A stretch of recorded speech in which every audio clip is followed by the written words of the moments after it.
میں بنی اسرائیل کے ایک شخص کے متعلق پڑھا تھا، بڑا عبادت گزار شخص تھا. وہ اپنے صومعہ کہتے ہیں جس میں عبادت کرتے ہیں، بنی اسرائیل کا وہ عبادت گزار شخص قریب 80 سال تک عبادت کیا اور باہر نہیں نکلا. شہر میں سب سے زیادہ مقبول، ہر ایک اس کے پاس دعائیں کرانے کے لیے آتے تھے. اتفاق سے اس گاؤں میں ایک گھر کے 4 بھائی تھے، وہ تجارت پر جا رہے تھے. ان کی تنہا بہن تھی گھر پر. چاروں نے سوچا ہم تجارت پر جا رہے ہیں، اپنی بہن کہاں چھوڑیں.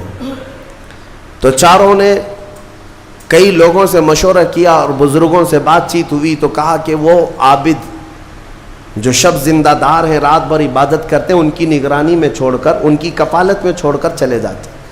وہ چاروں آئے اور اپنی تجارت کا سفر بتایا اور کہا کہ ہماری بہن گھر پہ رہے گی، بس آپ دیکھ بھال کریں. اور وہ تجارت پر چلے گئے. یہ بہت ہی عبادت گزار شخص ہے بنی اسرائیل کا، بہت عبادت گزار. چند دن گزرے تھے کہ نفس نے یہ باتیں باہر لانی شروع کی کہ پتہ نہیں وہ خاتون اندر اکیلی کیا کرتی ہوگی، بھائی بھی نہیں، ماں باپ بھی نہیں. پھر شیطان آیا، کہا ارے کچھ تو خیال کرو، تمہارے پاس امانت دے کر گئے ہیں اس کے بھائی، تم اس سے خیر خیریت بھی نہیں پوچھتے. آپ نہ جانا اس کے پاس، محض آپ اپنی چوکھٹ سے تو اسے آواز دے کر کے پوچھ لیں کیا چل رہا ہے اس کے گھر میں. تو اس عابد نے اپنے صومعہ کی چوکھٹ پر آ کر اس خاتون کو آواز دی. وہ خاتون اپنے گھر کے باہر آئی، چوکھٹ پر وہ کھڑی رہی. پوچھا کیسی چل رہی ہے، خیریت ہے، طبیعت اچھی ہے. بات چیت ہوئی، اس کے بعد چلے گئے. یہ پہلی بات چیت تھی جس کے بعد اس عابد کے دل میں بات کرنے کا جذبہ اور بڑھ گیا، خواہش اور بڑھ گئی. عورت سے بات کرنے کو آج نوجوان یہ سمجھتے ہیں یہ تو فرینڈلی ہے، ہم تو ایسی دوستی میں کر رہے ہیں. تمہیں پتہ ہے یہ بہانے ہیں دوستی اور فرینڈ شپ کے، یہ سب نفس امارہ کی تباہیاں ہیں جو تمہارے دل میں بار بار شہوت پیدا کرتا ہے. اب اس 80 سالہ عبادت گزار شخص کا حال یہ تھا. دوسرے دن صبح پھر سے باہر چوکھٹ پہ آیا، اس خاتون کو بلایا بات چیت کے لیے. وہ پھر بات چیت کرنے لگی، ادھر سے بھی بات ادھر سے بھی بات. چند دن گزرے کہ اب گھنٹوں بات ہونے لگی، خیر خیریت چھوڑو، گھنٹوں بات ہونے لگی. عبادت میں بھی فرق پڑ گیا. ایک خاتون کی طرف، ایک عورت کی طرف دل کا میلان بڑھتا چلا گیا. یہ نفس ہے، نفس ہے. جہاں پیٹرول ہو اور پھر آگ ہو، ایسا نہیں ہو سکتا کہ دونوں میں ایک بھی ادھر سے ادھر ہو جائے تو آگ نہیں لگے گی، بھڑکے گی نہیں. میرے عزیزو، اس کے بعد کئی دن ایسے ہونے کے بعد شیطان ایک بزرگ کی شکل میں آ کر اس عابد سے کہا کیا کھڑے کھڑے بات کرتے ہو، اس کے گھر جاؤ، بیٹھو، تسلی دو اس کو. یہ عابد اپنے صومعہ سے 80 سال بعد باہر نکلا تھا اور اس خاتون کے گھر گئے اور کھانا پینا ساتھ ہوتے ہوتے یہ نوبت یہاں آئی کہ زنا کر لیا. 80 سالہ عبادت گزار شخص زنا جیسی نحوست میں مبتلا ہو گیا، منہ کالا کر لیا. اب اس کے بعد اپنے صومعہ واپس آیا. اس کو تو ایسا لگا کہ میں تو مزے میں ہوں، بھائی بھی نہیں ہے اس کے، کوئی نہیں ہے. لیکن اس عورت کا حمل ٹھہرا، وہ حاملہ ہو گئی. اب اس کو ڈر لگا کہ اس کا حمل ہو گیا، کیا کیا جائے. نفس بھڑکاتا رہا، شیطان بھی ساتھ دیتا رہا. شیطان آیا اور اس نے کہا کہ ایک کام کرو، اس کا گلا گھونٹ کر مار ڈالو ورنہ تمہاری بدنامی ہوگی. یہ عابد اس کے گھر گیا، رات کو اس کے ساتھ تنہائی پا کر کے اس کا گلا گھونٹ دیا اور عورت کو ختم کر دیا. قتل دوسرا گناہ. اور اس کے بعد اسی گھر میں گڑھا کھود کر کے دفن کیا. چوری کو چھپانا پھر سے گناہ. زمین کو صاف کر دیا. واپس اپنی عبادت گاہ میں آیا. جب وہ بھائی اس کی تجارت سے واپس آئے، پوچھا ہماری بہن کہاں ہے. تو یہ رونے دھونے لگا. کہا تمہاری بہن بڑی بیمار ہو گئی تھی، علاج کرایا، نہیں بچ سکی، انتقال ہو گیا، قبرستان میں نے دفن کروا دیا. اور جھوٹ موٹ ایک قبر کے پاس لے گیا اور کہا یہ تمہاری بہن کی قبر ہے. بھائی روتے رہے، اپنی تنہا اکلوتی بہن کو یاد کر کے واپس آئے. بات یوں ہی گزر گئی، لیکن نفس کی تباہ کاریاں چھپتی نہیں ہیں، یہ کالے کرتوت کبھی پوشیدہ نہیں رہتے۔ پھر ابلیس ان 4 بھائیوں کے پاس گیا اور کہا تمہیں پتہ ہے تمہاری بہن کہاں ہے؟ کہا وہ تو انتقال ہو گئی، اللہ کو پیاری ہو گئی۔ کون کہا؟ کہا اس عابد نے کہا۔ کہا وہ جھوٹ بولتا ہے، اس نے تمہاری بہن کے ساتھ منہ کالا کیا، زنا کیا اور گلا گھونٹ کر مارا اور اسی گھر کے اندر دفن کیا ہے، کھود کر دیکھ لو۔ ابلیس نے ان بھائیوں کو سب بتایا، اور جب ان بھائیوں نے زمین کھودی تو لاش سڑی گلی موجود تھی۔ اللہ اکبر! اب زمین کے پیروں کے نیچے زمین کھسک گئی۔ کیا اللہ والا ایسا بھی کر سکتا ہے؟ اتنا عبادت گزار؟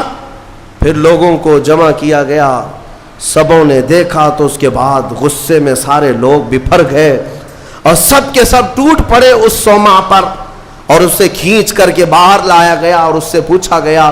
اخیر میں مار توڑ کے بعد اس نے اقرار کر لیا کہ ہاں میں نفس کے دھوکے میں آ گیا تھا، مجھ سے یہ گناہ ہو گیا ہے، غلطی ہو گئی ہے۔ ساری قوم نے مل کر اس کا چہرہ کالا کیا اور اس کو پھانسی پر چڑھایا۔ جب پھانسی پر لٹکانا تھا، دنیا تماشا دیکھ رہی تھی، بچے تالیاں بجا رہے تھے، لوگ پتھر پھینک رہے تھے، لیکن اس وقت بھی سامنے شیطان آیا اور اس کا نفس بھی تھا، یہی نفس امارہ ہے۔ دونوں نے مل کر کے کہا کہ اے عابد، اب بھی تیری حفاظت ہو سکتی ہے، بچ جائے گا تو، اس پوری بلا سے تجھے ہم نکال لیں گے۔ اس نے پوچھا کیسے؟ کہا دیکھ تو جتنی عبادت خدا کی کیا 80 سال، اس خدا نے تجھے کچھ نہیں رکھا، اس حالت تک لے آیا، کاش تو ہماری عبادت کر لیتا، ہمیں خدا مان لیتا تو چٹکی میں تجھے نکال لیتے۔ نفس کی سن لیا اس عابد نے، کہا صحیح بات ہے، اتنے سالوں تک خدا کی عبادت کرتا رہا پھر بھی پھنسا ہوں، کچھ بھی اچھا نہیں ہو رہا ہے میرے ساتھ، ایک غلطی ہوئی اس کی سزا ہی ہو رہی ہے، نفس صحیح کہہ رہا ہے۔ اس نے اپنے نفس کی مانی اور شیطان سے کہا تو ہی میرا خدا ہے، تجھ سے میں سجدہ کروں، مجھے اس بلا سے نکال لے۔ جیسے ہی اس نے یہ کہا، شیطان تالیاں مارتا ہوا چلا کہ میرا کام مکمل ہو گیا، ادھر لوگوں نے اسے پھانسی پر چڑھا دیا۔ ابتدا آنکھوں سے شروع ہوئی، باتوں سے شروع ہوئی اور کفر پر خاتمہ ہوا۔ موت کس بات پر ہوئی؟ کفر پر موت ہوئی۔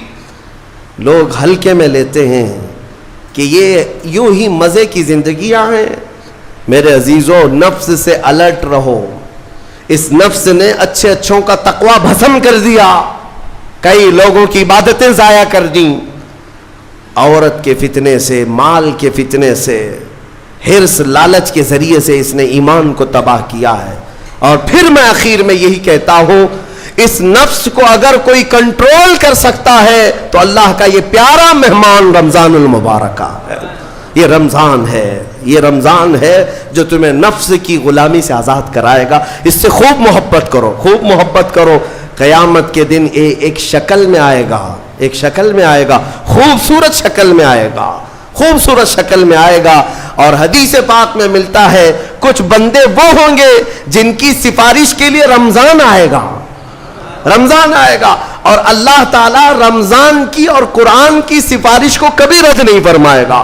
جس کی سفارش میں رمضان آ گیا اس کے لیے جنت میں جانا واجب ہو جائے گا، اور کچھ لوگ وہ ہوں گے جن کے خلاف رمضان کھڑا ہو جائے گا۔ رب تعالیٰ سے کہے گا مولا میں ہر سال اس کے گھر جاتا تھا، یہ مجھے کبھی قدر کی نگاہ سے نہیں دیکھتا، میری عزت نہیں کرتا، میرا احترام نہیں کرتا۔ رمضان کچھ لوگوں کی شکایت کرے گا، وہ بندہ کہتا ہے مولا میں اس کو پہچانتا ہی نہیں، یہ کون نیا آدمی ہے؟ مولا فرمائے گا یہ میرا مہمان رمضان ہے جو ہر سال تیرے گھر آتا تھا، تو بے قدری کرتا تھا، بے احترامی کرتا تھا، اور آج رمضان تیرے خلاف کھڑا ہو گیا، اس لیے تجھے جہنم میں جانے کا پروانہ دیا جاتا ہے۔ میرے عزیزو، رمضان کو اپنے خلاف سفارشی نہ بناؤ، رمضان کو اپنا حمایتی بناؤ، اس سے محبت کرو، اس رمضان کا قدر کرو، احترام کرو۔ اپنے گھروں میں جس طرح کسی باہر کے آئے ہوئے مہمان کی عزت ہوتی ہے، رمضان کی عزت ہونی چاہیے۔ گھروں میں خرافات نہ ہو، بے حیائیاں نہ ہو، بچوں کو بار بار اس بات پر ٹوکو کہ بیٹا بری بات نہ کریں، رمضان ہے، اللہ کا مہینہ ہے، ہمارے بزرگ ہمیشہ یہی کہا کرتے تھے، کسی کو مارنے نہیں دیتے تھے کہ روزہ ہے، رمضان ہے، ہاتھ نہیں اٹھانا. گالی دیتے تو کہتے کہ بیٹا رمضان چل رہا ہے، گالی مت دے. یہ ہے رمضان کے احترام کے طریقے.